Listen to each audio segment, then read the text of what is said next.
ஹாய்ங்க.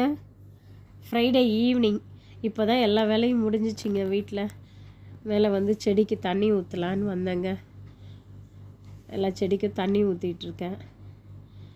தக்காளி காய் காய்ச்சிருக்குது. செடிக்கு இப்போ தான் உரம்லாம் போட்டிருக்குறோம். கற்பூரவள்ளி செடியெல்லாம் நாங்கள் வச்சோங்க. மற்ற செடியெல்லாம் காய்கறி தோலெல்லாம் எடுத்து வைப்போம். அந்த காய்கறி தோல்லையே மணல் போடுவோம். மணலை போட்டு கொஞ்சம் தண்ணி ஊற்றிட்டு இருந்தோன்னா அதுலேயே தக்காளி, மிளகாய் இந்த செடியெல்லாம் தன்னாலே வருங்க. அதை கொஞ்சம் நாங்கள் பராமரிச்சிட்ருக்கோம். மற்றபடி ஒன்றும் பெரிய செடியெல்லாம் எங்கள்கிட்ட ஒன்றும் இல்லை. கத்தாழை செடி நாங்கள் வாங்கி வச்சது. இப்படி தான் ஒவ்வொரு செடியும் வைக்கிறோம். இன்றைக்கி மரவள்ளி கிழங்குலாம் காய வச்சிட்டோம். அது நல்லா சிப்ஸுக்கு ரெடி ஆகிடுச்சு. பனங்கிழங்கு வாங்கி வேக வச்சுருந்தோங்க.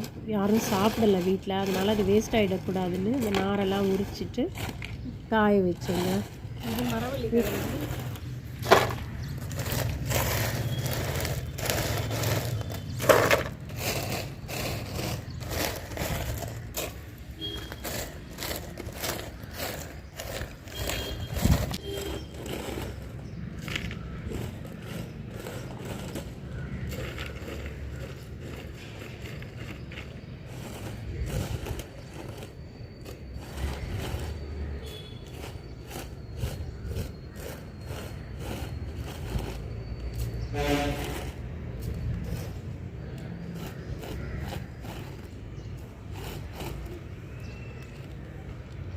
வீட்டில் கொஞ்சம் கத்திரிக்காய் எக்ஸ்ட்ரா இருந்தது. அது ஃப்ரிட்ஜில் இருந்தால் கருத்து போயிடும்.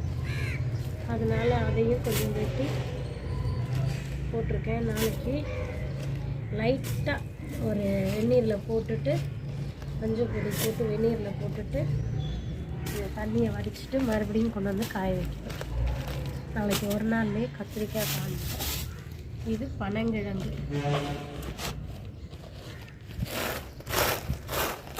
நல்லா காஞ்சிருக்கு பனங்கிழங்கு.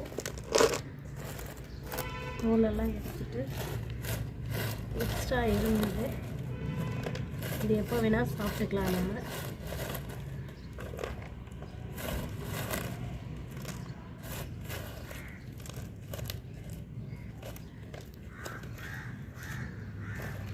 அவ்வளோதாங்க.